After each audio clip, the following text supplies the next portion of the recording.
Today, I want to talk about anxiety. Anxiety is a very difficult and very complex by its nature condition that runs on a very simple neurological system, right? We have quite a lot of development into anxiety, and it's one of the few mental disorders at the moment that we understand a lot more than, say, borderline personality disorder or narcissism. And the sort of case study I want to look at or build around how we can help you and give you an ideology of what's going on is by Nadia, who did a BBC documentary not long ago. And I was watching this and sort of accumulating the information, and I sort of want to go through this information with you, break it down, and then sort of look at how we can relate this to you and how we can help you with your own anxiety. So essentially, from what we can understand and what was said in the program, anxiety is very much your flight or fight response forever on to an illusionary fear or environmental circumstance that is conjuring that you perceive to be real. So, case of Nadia, she was saying that, hey, I have a lot of issues with when it comes to travel, when it comes to train, or when it comes to other issues. And she was saying that, a lot of this, I've got my notes here on my phone. This is originally what she was originally saying. She was saying, her head had a lot of voices in it. There was a lot of talking. She was in a constant feeling of worry. She always felt beating rhythms within inside her. And she eventually came to the forthright conclusion, this is no way to live. And she decided to expose her mental health issues to try and help others, but also to sort of garner an understanding and seek multiple forms of therapy to try and find an avenue out, right? Which is the correct action. And the sort of two main avenues she went down was cognitive behavior therapy, and she looked at medication, but she kind of drifted away from the medication because she was like, well, I did that like 10 years ago and it didn't really work for me and all of this, so I'm not going to touch it. And the main sort of consensus of medication was apart from it not being given right by a lot of GPs, was it will alleviate the symptoms, but it's not fixing the cause. And the argument sort of for it was, if you take paracetamol for a headache, you might have fixed the headache for now, but you haven't cured the symptom. And that was sort of her analogy of how she looked at it. But interestingly, she almost went completely backwards on CBT therapy. And she was at one point saying, hey, I don't think this is doing anything for me. Can we find a new way around this? And in actual fact, there was a lot of evidence to sort of point and garner and say, hey, you have come a long way, stick through it. And it kept her in her bed and crippled her, right? And this is quite a common symptom for a lot of major mental health disorders. Me personally can relate with borderline personality disorder. The problem we have is the illness or mental health disorder, or however it is you want to paraphrase it for you to accept it, is so emotionally exhausting that, it's very vampiric in its nature, mental health. And the reason why it's so vampiric is because it's not like, you get the choice to voluntarily exercise it, right? Like, if you go out and you go to the gym, you're voluntarily exercising yourself, you're voluntarily running, you're voluntarily doing physical hard work, which is going to tire you out, right? You don't get the choice with mental health, and I think that is part of the problem. It's a constant fight, whether it be passive or active, you have to keep on. And because that's so emotionally draining and that's so vampiric by its nature, that's why a lot of us sort of concede and go to our tomb into the bed. And it's a form of recovery. It's sort of your mental and body saying, I can't play this character anymore. I can't fight this, and be your knight anymore of this struggle. I need a rest for 24 hours so I can sort of get back into it. And then it sort of becomes a loop where you're stuck in this tyranny with yourself between, I want to fight, but I've got no energy to do it, and I'm just going to accept it is what it is, and I can't change it because it's part of my nature. And she was sort of looking at this idea of herself. She's saying, perhaps it's genetic, perhaps it's in my genes and I can't change that. And I just have to give in and it is what it is, and I have to spend the next 30 years dealing with it, and then that's all I've got left. So, but that's definitely the wrong way to look at it. It's a problem that, and they said during the program, 80% of people have it cured. Cured was an interesting term for them to use, because in my eyes, they went a bit back. They kind of go a bit backwards on themselves, because you can't really say it's something to be cured when it was something that they kind of predominantly said during the program was caused more by your environment and your upbringing than it is your genes, right? Because going a bit forward to then go back, they were talking about this college in London. I'll read about it in a moment. And they were doing these twins experiment, and I'm going to do another video on that. And they were basically looking at twins, and they were sort of using twins to garner the prospect of, well, how much of your mental health is nature and how much of it is nurture? And they were sort of came to the conclusion, well, yeah, you inherit a bunch of genes from your family and your family lineage, and some of those genes can have certain aspects that will switch on and affect you, but they'll only affect your anxiety levels and, you know, your fight and flight response in a minimal way. It's not for definite. And they eventually said, you know, yeah, your environment and your upbringing is what's going to do it. So if you're going to say, well, it's your environment and upbringing that's doing it, then, you know, it's not exactly something in my eyes you could say could be cured. It's just a problem to be fixed. You know, it's not like you got an illness like liver disease and you're going to take some tablets and cure it, you know. It's something that's been inflicted on you. And I think a lot of people have to realize this. Anxiety is not something you're born with. I don't believe you're born with it. On a global scale case, you know, there probably is somewhere in some neuroscience that I haven't read, you know, proves there probably is a way you can be born with it. But from a lot of the case studies I looked at in her case study and everybody else's, it seems to be something that happens to you that's like a trauma response, or it is an inflicted action, or it is a memory loop and you can't get out of it, and it causes you to predominantly live in fear. Because it's almost like you haven't processed something that's happened, right? And because you haven't processed it, your body's sort of gone, whoa, okay, I don't want to go down that avenue again. So what I'm going to do is I'm going to perceive everything around us as a danger. And by perceiving everything around us as a danger, I can keep you safe. And that's essentially what your anxiety is doing. It's going, I'm going to go into overload and devour you, but by devouring you, I'm going to keep you safe and cocooned in one spot. And that's very hard to fight, because it's invisible and it's passive and it's within you. And it's not like, you know, something's manifested in the room and you can take up arms with it and fight it. And I think that's why I've found through my studies a lot of men are dealing with anxiety a lot worse than women, because men's natural response to deal with situations, whether it be social or diplomatic, is more violence and physical confrontation, which has been proven in many studies. Whereas for lots of different species and cultures, and I think where women are more normally emotionally in tune, and socially diplomatic, they have that kind of edge of tools to sort of try and negotiate with it. And you'll see that with anxiety, a lot of what this CBT therapy was doing was basically trying to logically outwit and outmaneuver the anxiety to sort of prove it wrong. And then by the conscientious action of proving it wrong countless times, you're sort of rewriting the pattern to say, hey, look, you know, this is fake, it's fear, it's false evidence appearing real. So I've proved 10 times now it isn't real. So by default that was a weird flicker. So by default and through the mathematics and the law of averages, you must always be lying, right? It's, you know, it's sort of like a caught your tail kind of thing. So that's where they're going, but let's go for the notes. So she talks a lot about having a strong fear of death, and she can't relax. And the main sort of key word for her that sort of made her fully accept the fact she had anxiety was that she never, ever, ever feels relaxed. And she was saying, you know, the last time I felt relaxed, I can't remember. It's such a distant memory. And she goes right back to her childhood, and she talks a lot about how she went to school and she was bullied for the colour of her skin. And she was talking about how she had her hair put down the toilet and they were doing stuff to her hair and they were calling her things.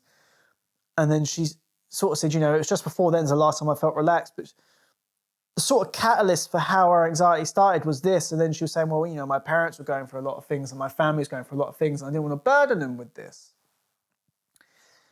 And evidently that then ended up devouring her and implanting a seed throughout the rest of her life that left her in this conjunction point of, well, I can't process that. But at the same time, my subconscious is going, well, fuck going down that road again. I'm never going to allow you. So it's rewrote things to say, Hara, right now, everything in your environment is a danger.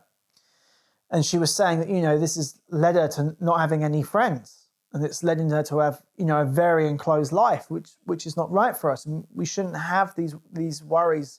And it's very hard because the perception that your subconscious and the parts of your brain that govern your flight or flight systems and, your environment and everything else, I don't know quite the terms yet, still researching it, you have to forgive me, is on overload to perceive everything around you, And it's like, well, how do you fight that? It's your own mind. And, they were saying, well, have a support network around you. And, and it's interesting because she's talked to her sisters about it at one point. And they were saying, well, the sister said, well, I always wondered why you did certain behaviours like counting with your hands and, measured things out. And she was basically sort of hedging her bets is what she was doing around her environment to say, well, I'm going to go this way rather than that way because I know both routes are bad in my mind, but that one I've got a 40% chance of it being bad, where that one's more like 60. So, I'm going to go this way. When a lot of the times the reality was neither of them were bad. It was just a perception. And her sister said to her, because she had multiple sisters, one sister said to her, okay, so let's pretend the other sisters don't exist. And I found this really interesting. She said, and I came and said to you that you're the best sister in the world, you're the best person in the world, you're beautiful, you're all of this, you're loving, everything else, omnipotent, omnibenevolent, everything else. How would you feel about that? And her answer to that was, which is to deflect and parry it straight off the bat, was, well, the voice in my head is telling me you're lying, and that's not true. So the first thing you have to be very conscious of is the fact that your anxiety is very much warping the narrative of things that's happening around you. And because it's warping the narrative of things around you, it can become very difficult to discern fact from fiction, right? Just kind of the key element of what we need to reestablish to get ourselves back on track to having a more consistent lifestyle, a more consistent day-to-day basis. Because it's interesting, as I talk about my other videos, conscientious action and randomness and life in the universe, that we don't like to accept the element of random and we like to keep randomness as a smaller constraint as we can.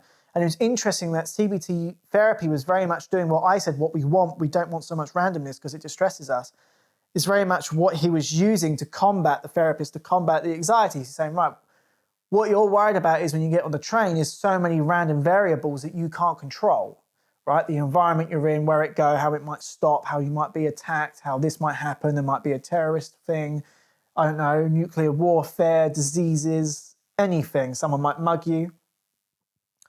And that by itself is such a huge breadth of random different things from, the sane to the insane, you could almost argue, that you're confining into a very, very quick, spontaneous moment like that you're sort of rapid-firely going through, that is so emotionally overwhelming that it's making you want to run away.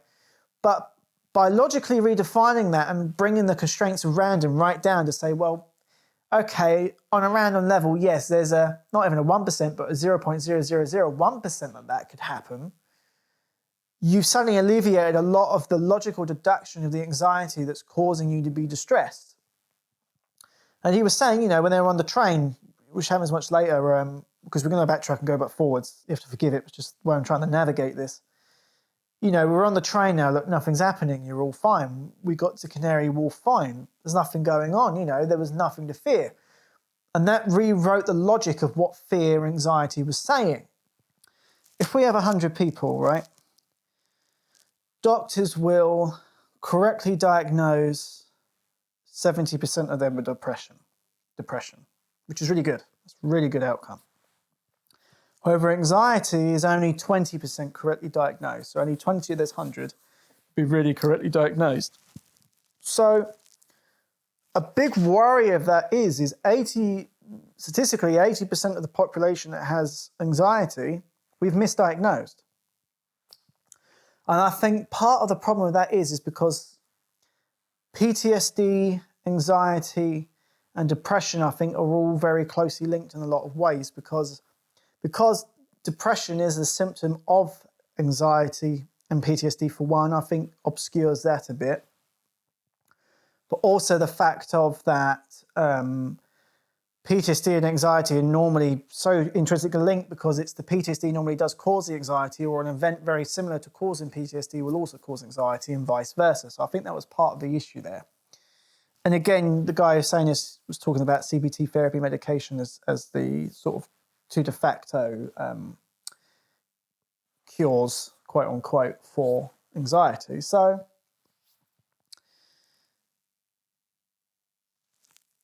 there was a lot of people that intrinsically, quite interestingly, showed a correlation between anxiety and not being a good parent. And I've seen this a lot, especially on Reddit. There's a lot of women that I've noticed that suffer with mental health, predominantly anxiety or PTSD. And I think a lot of that is exacerbated and inflated by the stress of children, because they are very stressful. They're financially a struggle, emotionally a struggle, physically a struggle, and something we have to take responsibility for on a long front. And some children can be a real handful. There's no denying that.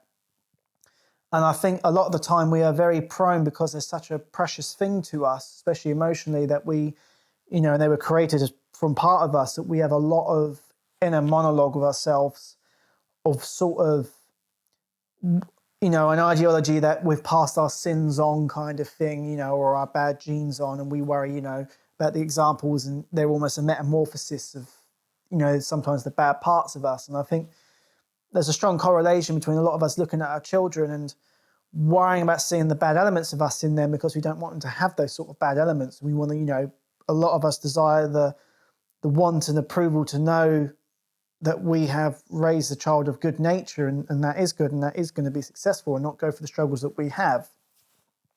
But at the same time, there's a fine line of, disciplinary action, of making sure, nature and nurture stays in good constraints for them when they're growing up, to make sure, they're a productive member of society. And I think anxiety throws a big spanner in that works, because like she said, I think part of it was she was worried that, she passed on her sin as such, metaphorically speaking, onto her children, and she passed on, her illness.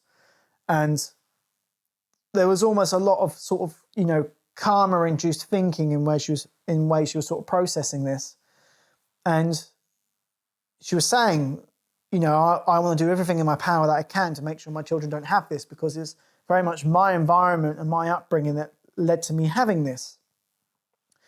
And then she sort of started looking at the schools and saying, well, the schools have a big problem. And now this is a big problem. I think this is a huge problem, that we live in a society and a structure, especially with social media and technology and phones, where anxiety is such an easily induced thing and such an easily accessible thing to absorb. And there was these girls on there, because this school set up this personal sort of mental health group out of their own funding and everything else by budget cutting. And there was mainly girls in this room. And I think there was a single man in this room. I think it might have been a girls only group. And the girls were saying, and they were quite rightly saying, I hate social media. And you got to remember, these are 15, 16-year-olds, sort of say was the ages that they were. And they were very switched on, which I'm very happy about, because this needs to come to light. And they were saying, I'm going on social media and everything I'm seeing is fake, from, her hair colour to her skin colour to the filters of this and the filters of that. And I feel so oppressed, because I'm forever being approached with a false standard that I can't uphold, especially going through the maturing stages of, child to adulthood. And I'm trying to navigate this, and who I want to be at this sort of prevalent time and where I want to go. And I'm constructing a lot of what is my correct adult behaviours and what sort of adult I want to be. But I'm constantly exposed to such junk that's fake and imposing itself on me, that it's depressing, and it induces a lot of anxiety. And, I'm seeing a lot of successful people. I'm seeing a lot of other successful things, and things to apparently be inspired to get to that. And this, I think, is the big problem. It's it's the false positivity, and it's the idea that, you haven't got to sit down and make 100 million and a fucking Bugatti to be a successful and happy person, which is kind of what social media dresses up for, because I think a lot of people don't realise that, and I say this, long in the tooth, but truthfully, I honestly believe that hedonistic, narcissistic people and sociopathic people excel really, really well on social media. And I feel it's almost a system and game that's built very, very good for them, because it attains to first vanity and ego predominantly, especially things like Instagram when it comes to personal image and things like this, and the vanity of wealth and showing that wealth off and glory and all these things and my achievements, to an almost preposterous size that's then being, instead of being ostracized like it should be, and we should be looking at acts of good faith rather than acts of power, and others look how good of MMA fighter I am, look how the fastest runner I am is, and all this, which isn't really helping the world if we're honest. So what, you can beat the shit out of that guy more than he can beat the shit out of you. That's not exactly the doctor that's curing cancer, is it?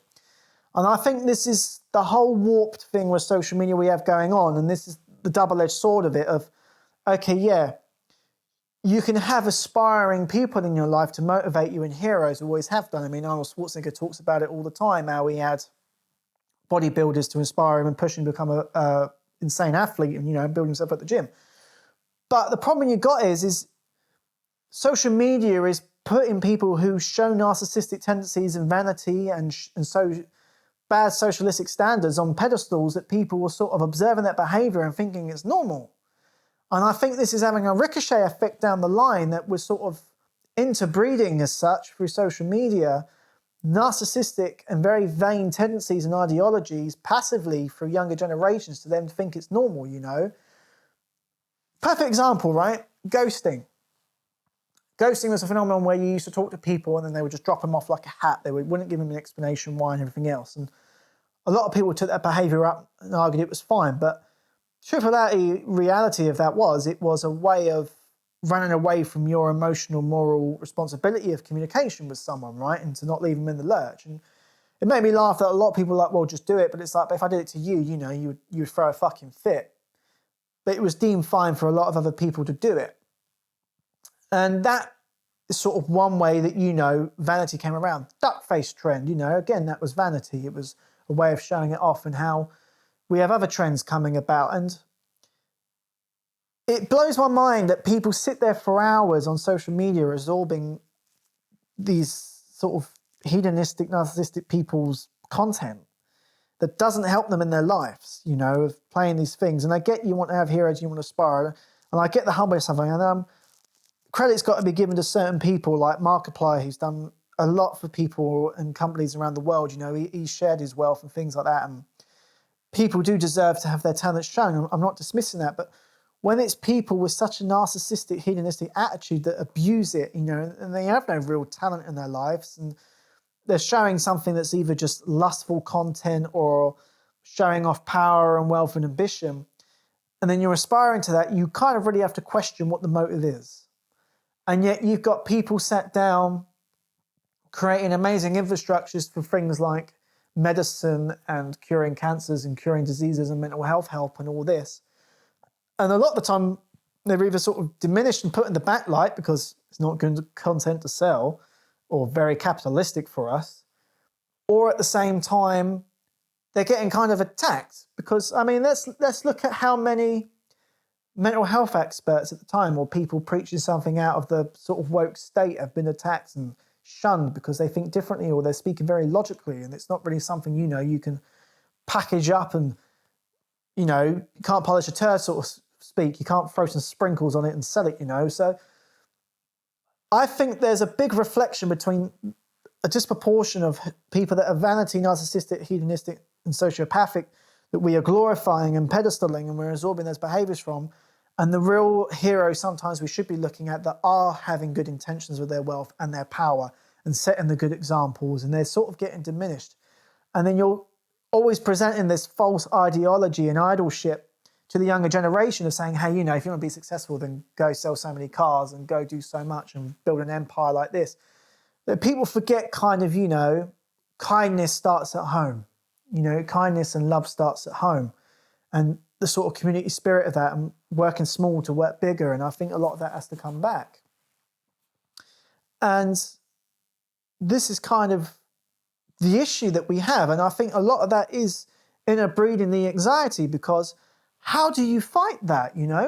When someone sees Andrew Tate, right, and they see his very masculine natured persona that he puts on, I mean, there's a bit of an emotional care, I think, in what he says, and I think he has his own demons he's fighting with, but that's a story for another day, and I think there's some insecurities there to a degree. But when you look at him and what he says, and he talks about Bugattis and all of this and the wealth he has, and he shows the wealth off he has, and he calls himself top G, and he sort of, brands himself as this almost martyr or king for the people.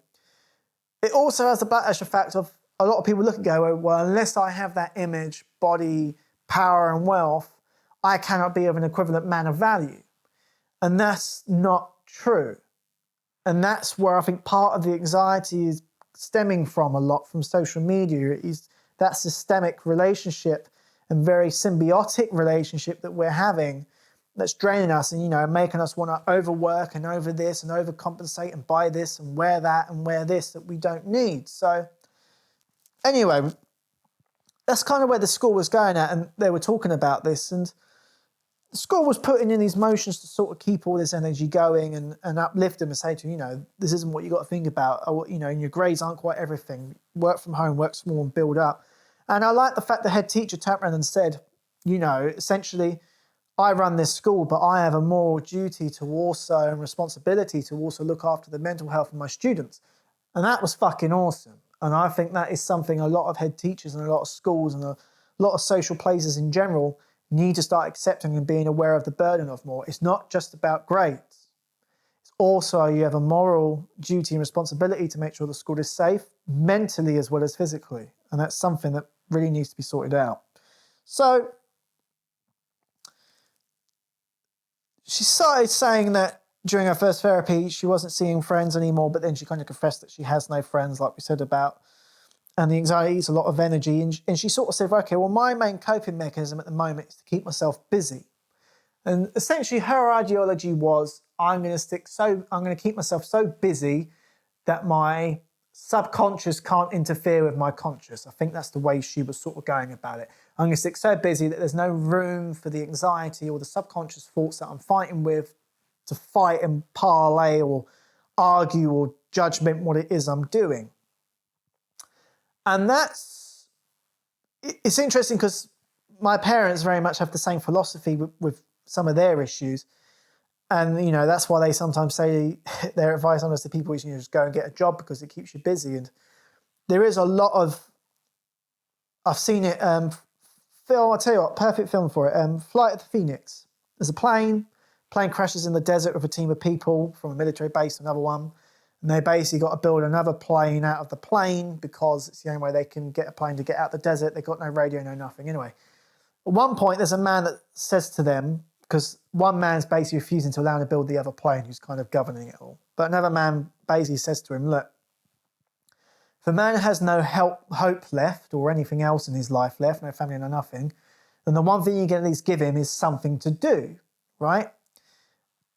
And there is a lot, and I've seen a lot of my clients and people that come to me, I've noticed a lot of people have depression and they are struggling because they don't have a motive in their life or a driving force. But at the same time, you can't just, because you're depressed or having anxiety, to counteract that, you can't just fill it up with anything, You can't just throw in, I'm going to go for a 5-mile walk of this. That's a long walk, but, go for a mile walk of this, and I'm going to go feed the pigeons here, and I'm going to go build this random thing, There has to be a consensus between practical innovation of your life and what you're going to put the energy into to build, and then just randomly filling your timetable up to run away from a predominant fear, right? Because that's really what you're doing at that point. You're not building your life up through these actions. You're just filling it up with randomness. It's not really going to grow or lead into anything to maximize your time and growth in life. And you're instead just trying to run away from the anxiety.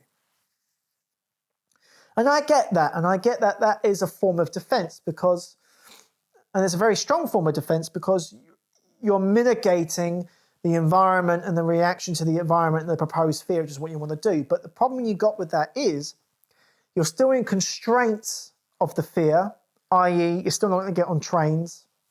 You're still not going to go to social events through that because that's not part of your random stuff you're going to put in, right?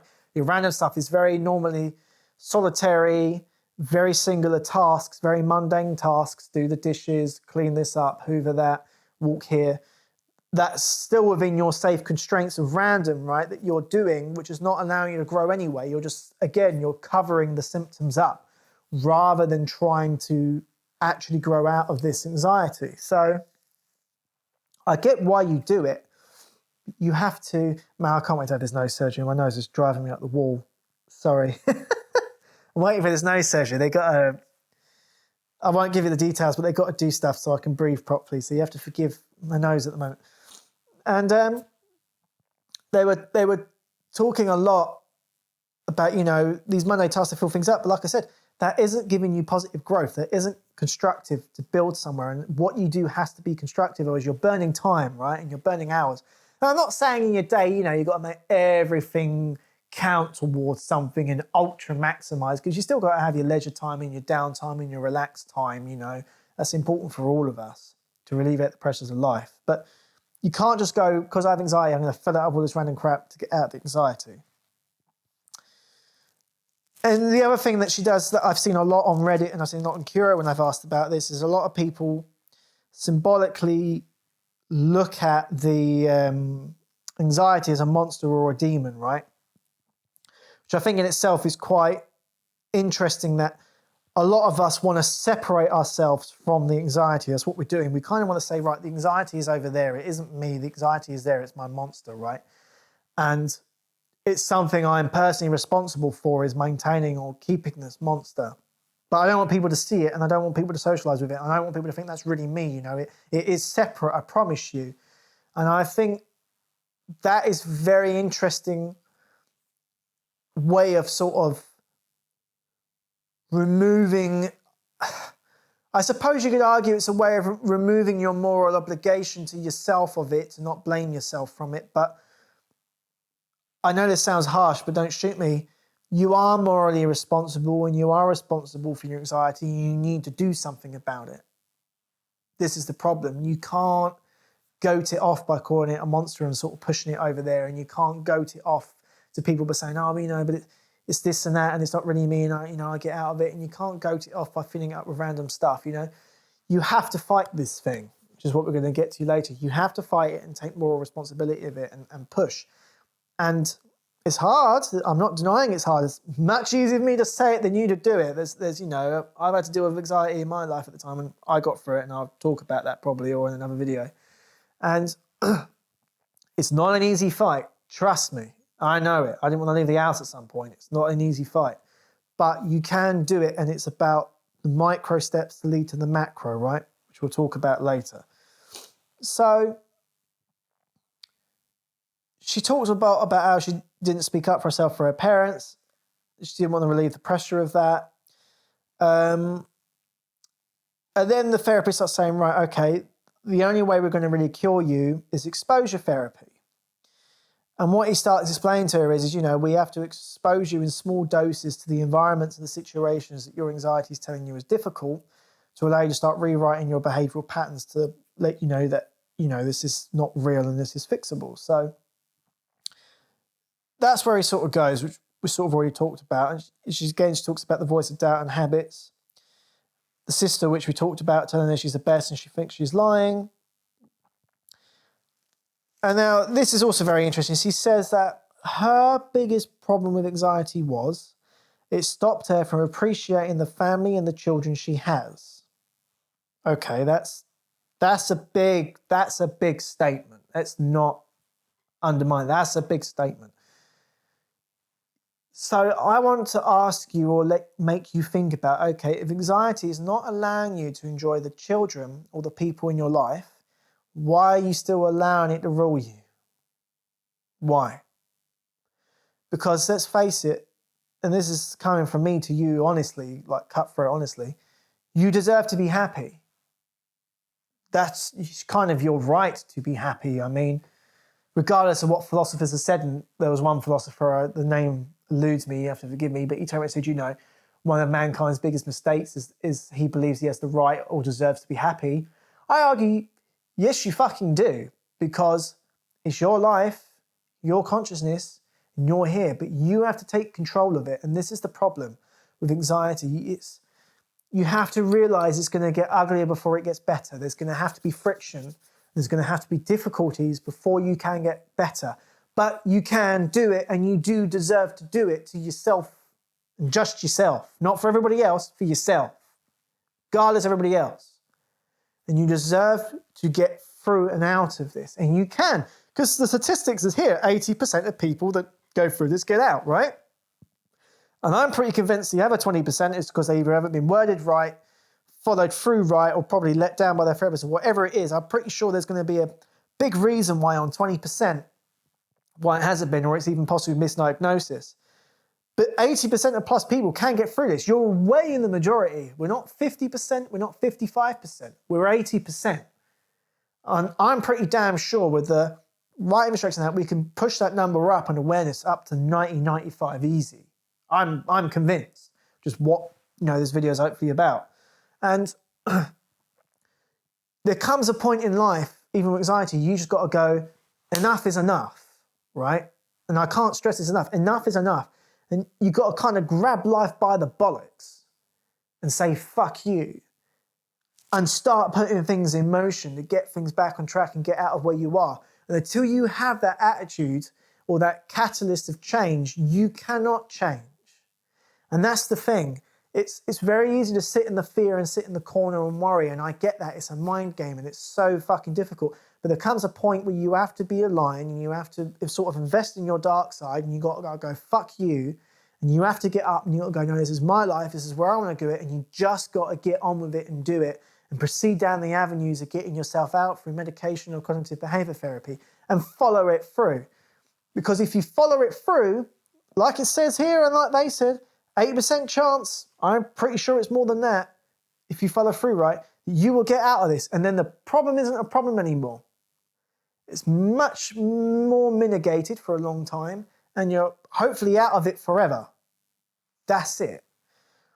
And you have to accept the fact that it is tough and it's hard to get out of, but it is a fight that you are very capable and resilient of doing. And I don't think people give themselves credit enough for how fucking resilient they really are. Because you got to think that you've gone through life, whether it's 16 years, 20 years, 30 years, 60 years, and you've gone through shit after shit, from people cheating on you to people hurting you emotionally, physically, losing your job, losing this, money worries, going through this, illnesses, and you are still fucking here.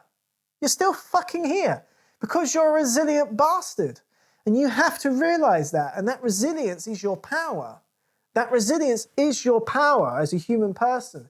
The ability to adapt, be highly resilient, and move forward and grow. And you have to allow yourself that growth through the physical challenge and test of going through these things. And I applaud you to do it because I want to see you happy. And you can only get happier and beat anxiety by getting stronger. But that unfortunately involves risk. And that unfortunately involves you getting uncomfortable.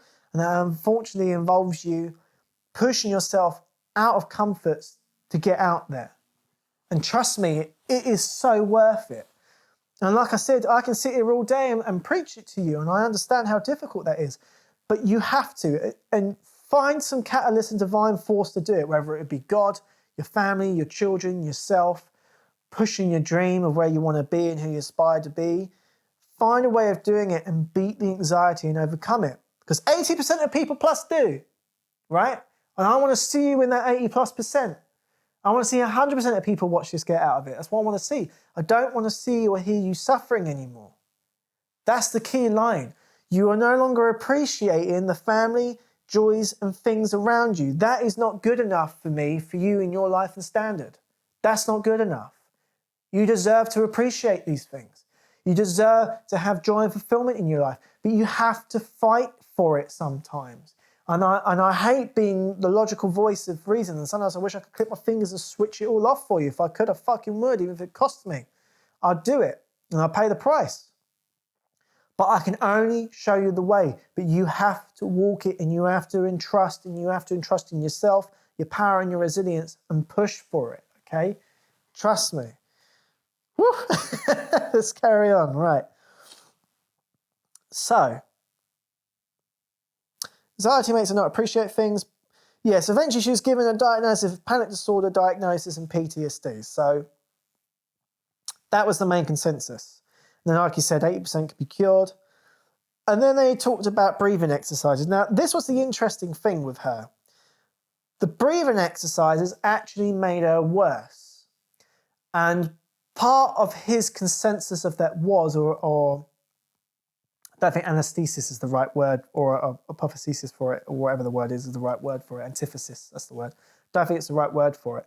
But basically, the way he perceived it was the exercises itself induced more because it kind of made her more aware of the anxiety itself, right? Because she was going for the exercises, she was sort of going, well, I must be now panicking. And after the exercises weren't working for 15, 20 seconds, she then panicked more because like, well, how the fuck do I get out of this? Because my solution ain't working here. So he actually told her to stop.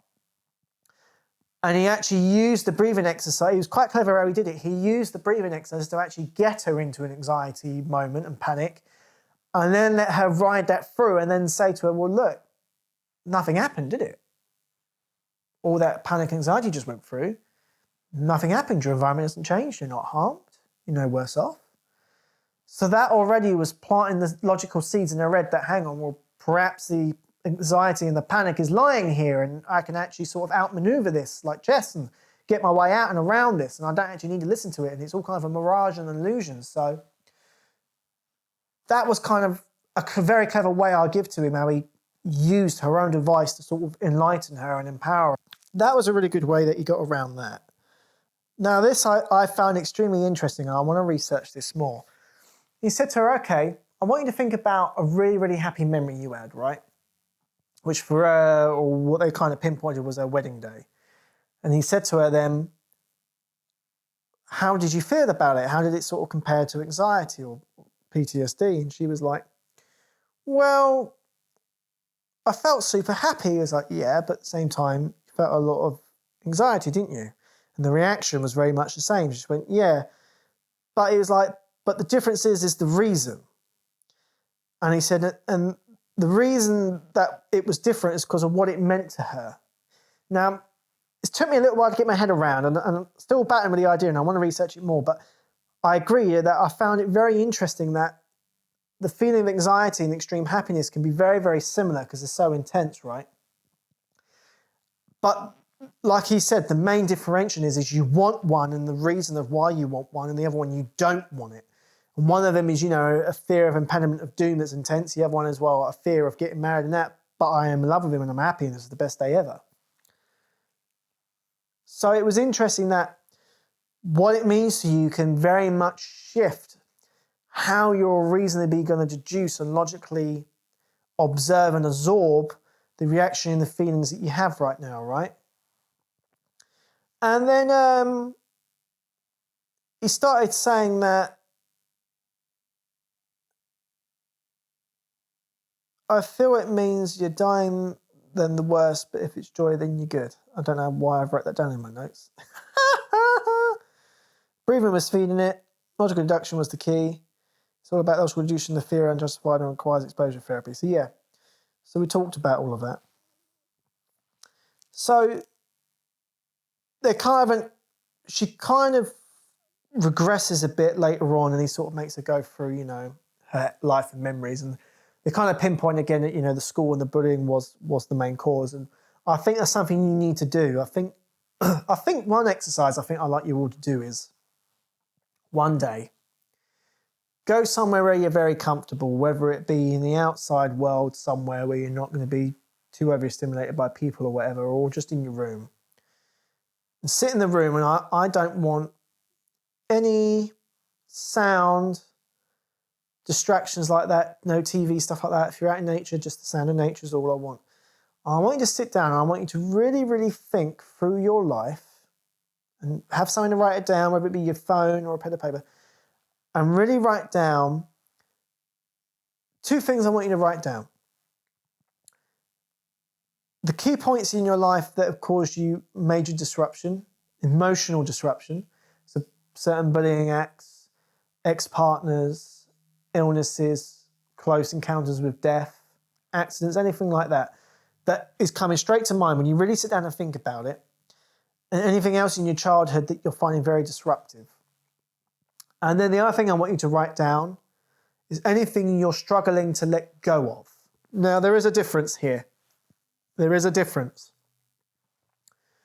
The childhood stuff and the trauma stuff is very, very deep emotionally responding, and that's normally stuff like really bad abuse.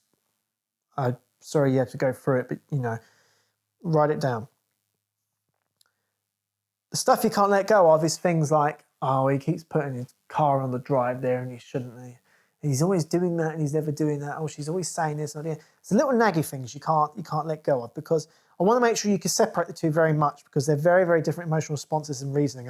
Some people I've noticed with my clients cross the wires over with it. And that little passive stuff, or active stuff that's going on is a discussion for another day, another thing to deal with. And that's more to do with tolerance and agreeableness, and I suppose a bit of conscientiousness in the 5 hierarchy diagram. But it's these deep rooted things we need to identify. And part of what's going to help you navigate your anxieties, if you can identify the main things and you can write them down and you can have them black and white, you've removed a lot of the invisible enemy of what anxiety is and what's causing it. Because they can go, that is why, and that is why. So instead of you going, I fear everything, you go, I fear that, and that. And I fear that happening again, or having that emotional response or situation again. Now already you've got a much easier fight, because you're not going in blind. That's the first thing you're not doing anyway. You're not going in blind. You've got a way of thinking about it, and you've got a way of sort of deducing my English sometimes, man. Deducing the enemy before you, right? So you can sort of equip yourself to fight it, It's sort of like, let's say I put you in a room, okay? And I say, right, you can't see anything. You're just in a room with a white light or whatever and white walls. And I say to you, right, you got to go into the next room and fight for your life, okay? And it's a fight to the death. And you got to get in there. You got 20 minutes. It's kill or be killed. I'm not going to tell you what it is, how it is, what the room is like, what dangers are in there. But you've got to navigate it. And if you get out, you're fine. If not, well, goodbye, nice knowing you. A bit like the gladiators, right? And then I'll show you an army and go, right, these are all your weapons to choose from. Just do whatever.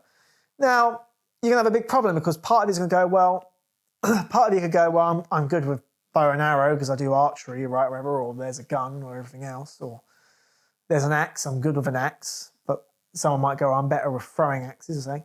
You can do it that way, but a lot of it's going to go, well, I don't know what the fuck I'm fighting. Is it a man? Is it a lion? Is it this? Is it that? Do I want to fight it from a distance? Do I want to fight it close up? What is the environment like? Is it cliffs and hilltops and climbing? Is there acid and lava? Is it just a plain room? Is the person armoured or not armoured? Do they have weapons or not? So you can't prepare yourself for this fight because you've got no idea what it is. I know this is quite a video game, extreme example. I'm just trying to metaphor it into something and symbolically for you to sort of understand. And whereas if I said to you, hey, right, you're fighting 4 rapid cats, right, that are rapid and mad with disease or whatever, and you're in a room that's just a box room that's just covered like this, but it's like 15 feet by 15 feet. You can then go, okay, well, there's a shovel there. That would be good for that. Okay, there's a sword. I could just, do whatever. But that's probably easier because I've got a wider surface area. And you go, there's only cats, It's going to feel shit, but I need to survive, And you can then deduce it and have an argument to fight, No cruelty to animals, please. And but already you're much more confident and you're much more agreeable to fight this thing because you go, well, 1, I know I can win that. And 2, I know what the threat is, right? And you need to do the same with this anxiety. You need to sit down and identify the keystones of what caused the anxiety in your environment when you was growing up and what happened to you, so you can start picking up a way of fighting it, which is very much what they did. Give my really bizarre, out there example, but it's the only thing I can think of, my overactive imagination at the moment. So through that, they can then start logically deducing, right, so the fears aren't fears and all of this. The school, again, we talked all about that, and there's another line they said, but a lot of them said they wanted to be born in the 80s, so they didn't have all this social media stuff. And then, again, like we talked about randomness, we're trying to remove the constraints of randomness, and that's why she loved obsessive routines. Now, this was really interesting because she said, I love the town I live in when I drive about because it's full of roundabouts, which means not lots of traffic to navigate or things or crazy intersections. And it had lots of grid junctions, which are very sort of structured and orderly. And she loved this because her travel around her own town and route to work and everything felt very structured. It was very, A to B, very narrow. You know where you was going. And again, like I said, I feel there is a strong link between the locus effect of randomness and anxiety battling each other, and you're sort of battling for this, conscious, straight, beaten path design and logical deduction that that when you walk into a room, nothing will happen. And then from there, they made her face a panic attack. They made her get on everything else. She found that certain drugs went on real benefits. And this was also interesting that part of what he said to her, and I agree with this, part of what anxiety is not allowing you to do is accept how the real world works. And I feel a lot of that was things like accepting how... I think part of what anxiety pulls you away from is conflict. And obviously, I'm personally a person who doesn't like conflict anyway. I don't like getting in an argument with someone, but if I have to, I will. And if I have to fight my mettle, I will do it, because sometimes you have to in life. That's life, Not everybody's as agreeable as the next or thinks the way you do. God forbid some people are sociopathic and insane and want to abuse you in short-term gratification. But the real way life works, anxiety doesn't allow you to accept because it's spilling you a false narrative to make it conform in a way that it feels is understandable but safeguarding you, right? Which is fortunately not the case. And that's things like, striking up a conversation with a stranger, where they might think I'm crazy, they might think I'm this, they might spurt this out, they might attack me. That is the randomness, right? But that's not really how life works. It's things like getting on a train. The train can't just derail itself. That's not how life works. It's physics and it's mapped out and it's designed, and the train driver, I'm hoping, isn't suicidal and want to take the old fucking train with him, It doesn't normally work like that. And anxiety is very much depriving you, again, of that logical deduction of how the world works and sort of realistic approach of how the world works. And you eventually realise things like, talking to a stranger is 9 times out of 10 I find pleasant. You get the odd bastard here that don't want to talk, that's just grumpy and had a bad day or whatever, like we all have. But it's like, I go out sometimes and I wear my hoodie, and people compliment my hoodie, and it's, it's just nice general conversation. That's really a lot of the time how the world works. But I think also social media and the news have a bit of a play in this, because it's often bombarding us with random, misery, sodomistic information, and gives us a lot of skepticism and sadness. And that makes us sort of think, the world's a very ugly place. And yes, it can be a very ugly place. Don't be oblivious to that, but at the same time, normally walking down the street is perfectly normal in this country anyway, in the UK. And I know certain places where that isn't true, but that's a story for another day. But generally, you need to realise that the illusion, again, is the anxiety that's making you perceive how the real world works differently. You need to break these habits, right? Like, getting in the car. Some people have a fear of driving, and they think the car is the biggest monster on earth. And you put them near it and they have a huge panic attack. Again, it's exposure therapy. First of all, let them touch the door handle. From the door handle, let them sit inside the car. From there, say to them, right, imagine just turning the car on and sitting in it. So you turn the car on and you just sit in it. That gets a bit too much. You go back to just sitting in it, and then you'll turn the engine on and you get used to that. Then you'll rev it a bit without going anywhere and you get used to that, And it's these levels of exposures that are reteaching you how the real world works and the reality of the situation, to dismiss the ill logic of anxiety that what it's giving you. But at the same time, it doesn't mean you throw caution... at the same time, it doesn't mean you do throw caution to the wind sometimes, right? I.e., I'm going to go out and get drunk and, and then reality is nothing bad's going to happen and all that. Well, you still have to apply actual logical deduction to this, and social logical deduction to this, You can't go home with strangers, you know what I mean? You can't always answer the door to strangers, you know what I mean? You have to sort of safeguard yourself to a degree in life and still apply logic. You don't just go whole Rambo and everything and, think you're invincible. So remember, there are still constraints to the way I'm thinking and putting this to you, and don't just, go all out crazy and just be everybody's friend and let everybody in, because the real world still does have its bad elements and bad people in it. Don't be oblivious to that. So, control makes you feel anxious as you believe it's control. So, again, it's the concept that the control that anxiety is making you believe you have, and then you reframe that control by doing certain behaviours like keeping yourself inwards, turning your feet inwards, not talking to people, making yourself seem small and disappear. That reaffirmed that control was control. When in reality, you wasn't. You were self-sabotaging, right? And that's what you have to realise. A lot of what anxiety is making you do to make you believe you're in control or getting control is actually self-sabotaging you. And then, like we said, she got on the train, she went somewhere else, and then she realised that actually it's not that bad. And then we had the King's Quest thing. So that was what the programmer Natalie in a sort of biography deduced. We've got some numbers there. We've got 80%, we've got everything else. But it's like I said, you have to realise that anxiety is something that's been induced by your environment. It's not necessarily genetic. That means you can combat it. It means it's something that was prescribed or inscribed on you at some point that you've got to rewrite, right? It's not a death sentence. It's not a death sentence. It's a challenge. And you've got to look at anxiety as a challenge and something you've got to frictionate get from to grow. And like I said, the only way you're going to do that is exposure. And do the exposure in some way and build an environment around it that makes you happy to start rewriting your brain.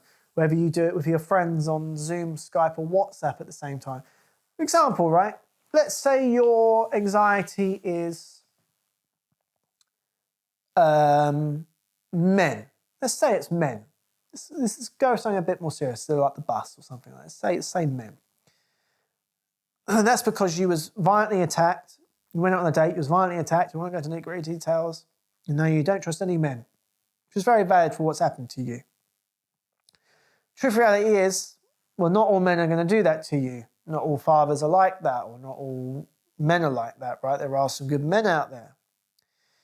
And I can understand the skepticism, I had a lot of the time with people, I was very skeptical of them because of the stuff I went through. But you have to sort of learn to give the chance. Now, one way you can expose yourself to this, I would say don't set up a blind date or something potentially, but sort of say, okay, what male figures around me do I already have a repertoire or a social understanding with that I can socialise with in an environment that's safe and busy? So you go, okay, well, John at work, I've known him for 2.5 years. So I'm going to say to John, hey, John, what are you doing after work? Blah, blah. Can we go to... Well, actually, no, don't even go that far of it. First, just start striking up conversation with him independently.